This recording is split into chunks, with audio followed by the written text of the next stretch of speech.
Aquarius, how are you? Welcome to your end of June intuitive check-in, our little psychic storytelling hour. This week we are going to use the Tarot of Mystical Moments, which is one of my favorite decks ever. It's super abstract, really good for like woo-woo readings, and there are so many aspects of your story today, Aquarius, that I could easily see being like a full collective reading. There's even aspects of this that I can see playing into like geopolitics because of the planets that rule you and because you're so philanthropic in nature. I do find that your readings are the most likely, as well as Capricorns, but more so you are the most likely to encapsulate a larger political collective storyline. In a lot of ways, I think you take on a lot of the collective subconscious. You take on a lot of the collective burden to process it. You in Capricorn specifically, I feel like, something about Sagittarius is coming in too, are definitely predisposed to taking on a majority of like the collective spiritual work and energy. Grading and gritting is what's coming through as well. So that's coming through because I'm wondering if you are having like a lot of strange spiritual experiences, an increase in paranormal activity, even finding yourself drawn into a lot of spiritual work that maybe is new to you or that you haven't done in a while. Maybe like working with the grids, being in the astral, stuff like that. Because I'm definitely seeing, especially with the first card here, there's something about you piercing through the veil, and not as like the high priestess who sits there and becomes this empty vessel for like divine intelligence to like flow through. It's not like that at all. It almost even feels more like Mars oriented, almost like this warrior kind of like climbing your way like through different energy veils. It's really interesting. Your Shufflemancy was also tremendously interesting as well. Shufflemancy is a form of music divination, and in the description box, I'll leave the songs for you in case you want to put them on a playlist, vibe out, meditate. They'll be down there with the links to your extended reading, to the Patreon, all of that stuff. So we're starting off with the Seven of Wands, which is super interesting. And I'm really feeling like this is representing you, Aquarius, and here you are seemingly like behind bars. So you might be in a period right now where you feel really like stuck, or you feel kind of blocked, or maybe you're like halfway through a block and you're still feeling some resistance, but there's definitely like effort, there's definitely labor here. And if you look, there is a veil that's been split, and then there are these bars. So there's something here about you through frustration, through a tremendous amount of spiritual challenges that like you've had to overcome. It almost feels like the 12 labors of Hercules, to be honest with you. And in that story, like a lot of the reason he has to go through those is kind of unfair. It's sort of this burden, this curse that's like put upon him for a crime that wasn't even like, that he didn't even like really commit, because he was like enchanted to do something wrong and then punished for being enchanted and doing that. So it's like it's part of the reason he's a demigod. It's part of the reason we have him in the sky. It's part of the reason Hercules is fucking Hercules, right? And so like there's something about that, like feeling as though you've had to go through some kind of like undue or unjust challenges for crimes you didn't commit, like, and again, like hitting a lot of blockages, and you may feel as though you have come through a lot of those barriers, that like there still is kind of like this final threshold that you're trying to cross in order to get to the other side. And as I say that, the whole like how did the chicken get across the street, what came first, the chicken or the egg, it's like a bad joke. You're just like, I'm so sick of this bad joke energy. But through this frustration, through all of this effort, you literally have like pierced through some kind of like spiritual psychic veil. Typically, like we are waiting for, again, the spirit realm to like come into us, but for some reason you've like rock'em sock'em roboted your way, like you have like split the veil and poked your head through. Now you seem to be trying to break through these physical barriers in the natural world. And it's interesting, all of these tattoos you have as well, because I feel like they represent like all of the different spiritual challenges you've had to overcome. There was another reading that I did this week where Moana had come up, and the demigod, I cannot remember his name for whatever reason, in Moana, he has a bunch of tattoos, and they kind of move and they dance and they hop all over, but each one represents something he overcame, or like a being that he conquered. And I feel like it's that way for you too. Like, you had to conquer love in some way, let it in. This monkey here feels like the shadow, like the primal self, the part of us that just wants to react, and and then down here we have like this personal battle here. So there's like personal battles, there's battles with the shadow, there's the battle of the higher self in love, there's this woman here that's tattooed as well, so that could be mother wounds, feminine wounds, old love stuff. We have a lot of flowers and blooms here right next to this little skull and crossbones, so that could also represent having to overcome in a lot of ways the deception and the challenge and the pain of nature, right? Nature blooms and blossoms, right? A beautiful flower, right? But what if that flower is poisonous? Nature also brings us sickness. It also brings us disease. It also brings us a lot of stuff, right? It is equally chaotic as it is organized and balanced, right? We have these anchors here. So maybe your emotions, stuff you were stuck into. There's just like all of these different battles. And there's a part of it that's like, look what I've done. Like, look at my resume. Like, I can make it through these bars. And you've even been able to like pull a lot of them apart. But again, there's something about you and your energy. It's bigger than the small physical threshold that you have to cross through. And then we have the Queen of Swords and the Emperor coming up next. Actually, I always forget that the camera's flipped. They look like this, except she's facing the Emperor over here. God, son of a bitch. Here, I'll just go like this because it's easier. So here you are, right? Meanwhile, there's this energy that seems to be sandwiched in between you and the Emperor here that seems to be keeping a very close eye. And I want to say there's something about the veil that you have pierced through has caught the attention of, I want to say, some kind of guardian angel here with the Queen of Swords.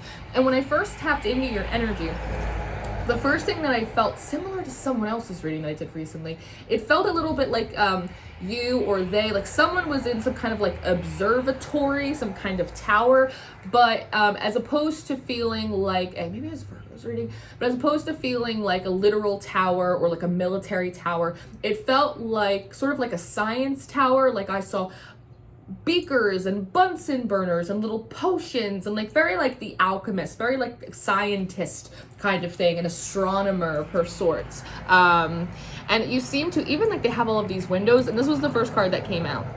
And because they're so high above the treetops, that makes me feel like this is a guardian angel of sorts, some kind of guide. They're keeping a very close eye on this Emperor. Now, this Emperor, I don't like his energy. He feels a little bit like Caesar. He's dressed like it, very pomp and circumstance, and he has all of these people on a leash, on a rope.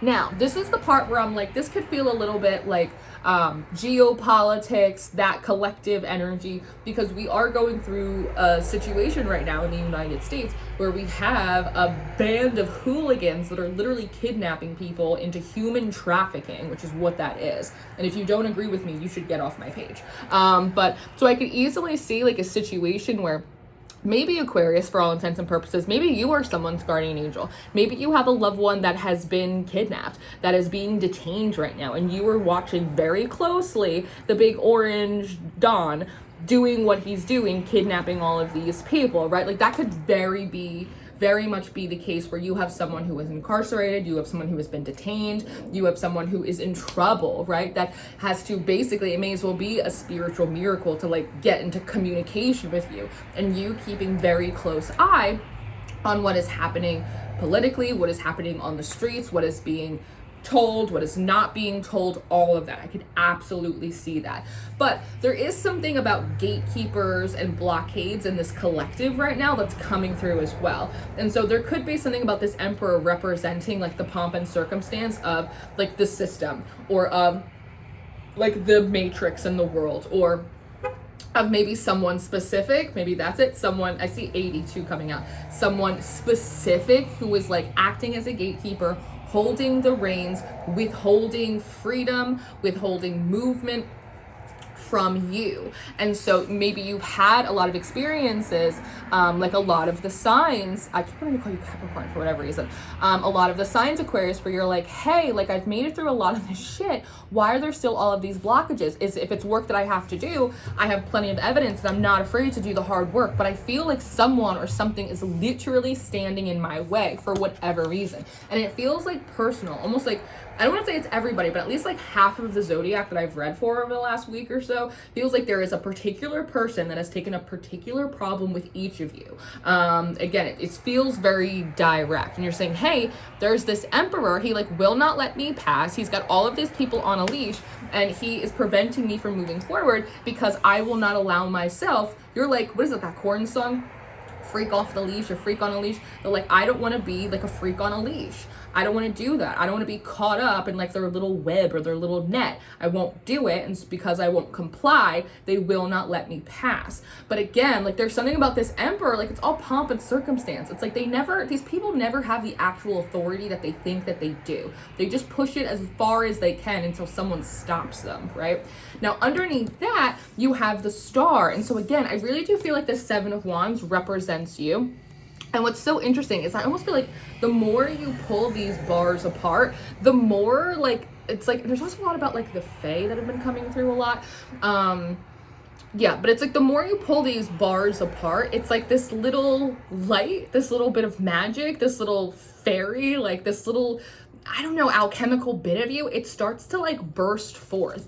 And the star is an Aquarian card, but there's something about like, and it's annoying, and I recognize this, but it's like the more they try and fuck with you, it kind of reminds me of G.I. Jane.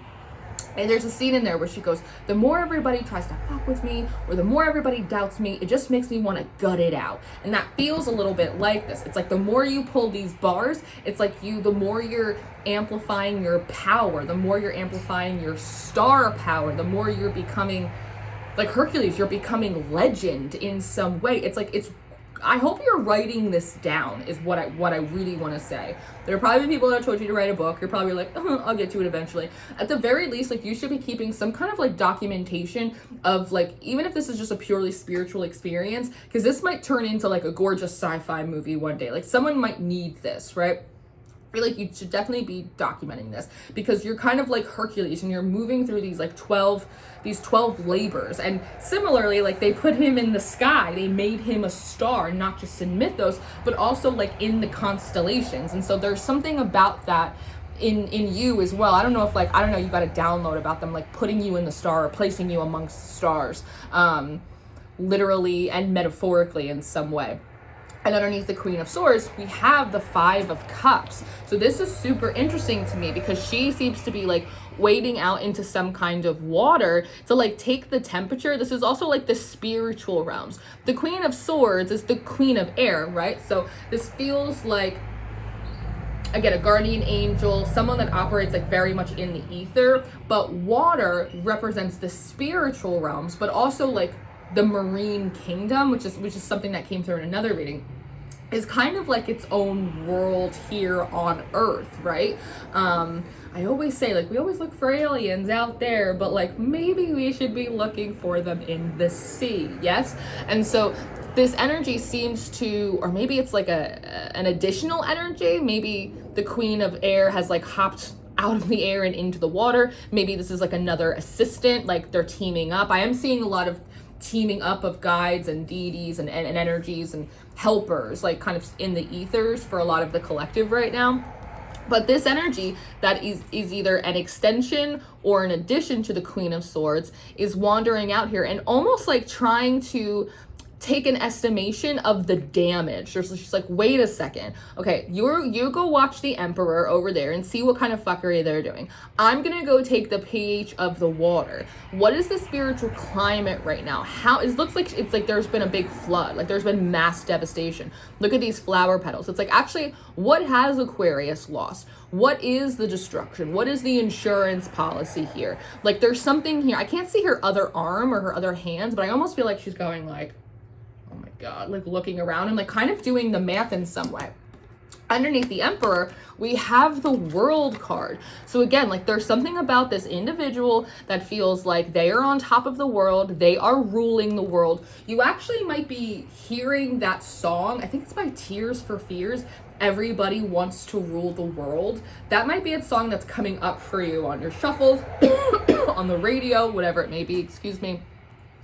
And it's very interesting to me that, one, this World card is depicted like this kind of big, bountiful woman, because this character right here is also like, he's obviously intended to be a man, but he is represented in a very stylized, very, again, pomp and circumstance, a very feminine way.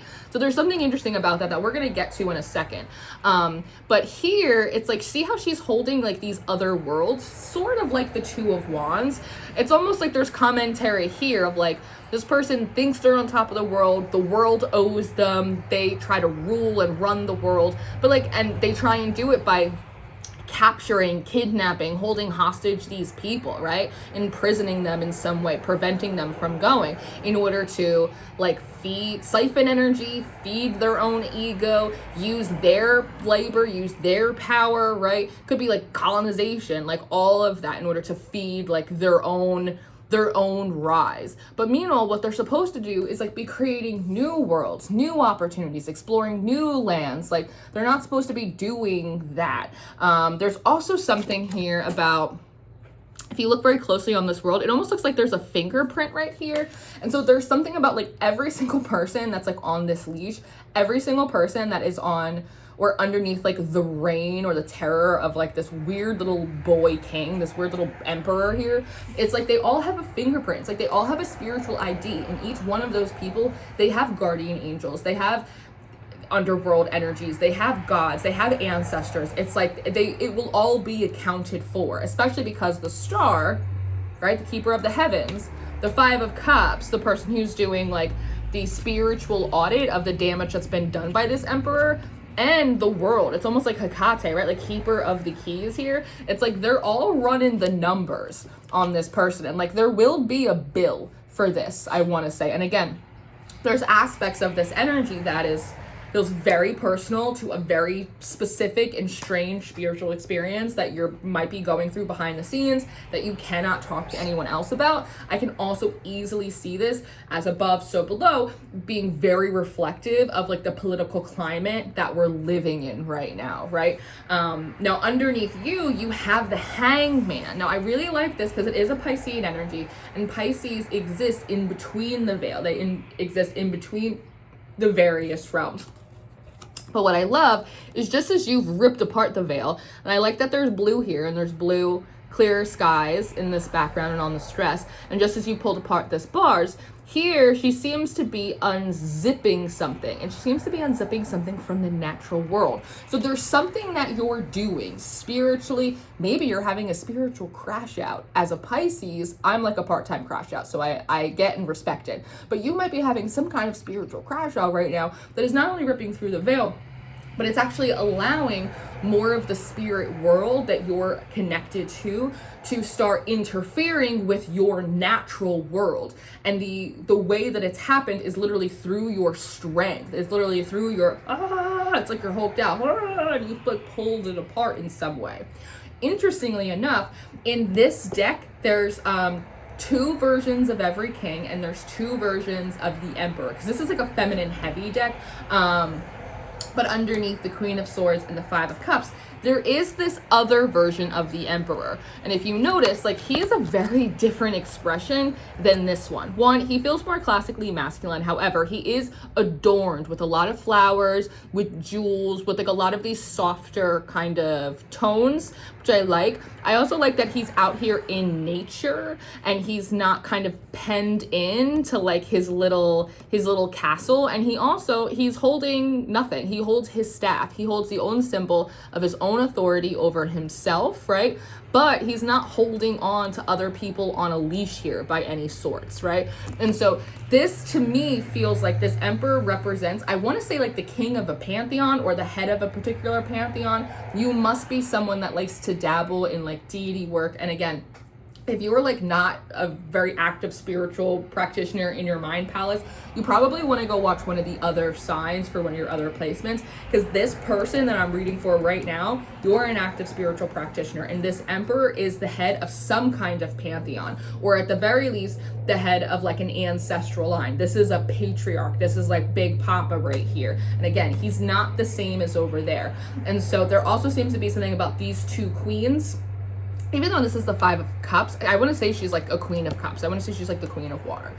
Between these two queens, they seem to be working alongside and alerting this emperor, almost like the Queen of Swords is giving him a report of what's happening in the ether. The Queen of Cups down here and the Five of Cups is giving him a report of like the psychic spiritual damage, that's the emotional damage that is occurring here. And he's like making these calculations. There's something particularly interesting. We're going to get in your Shufflemancy in a second. That the final card is the Page of Pentacles.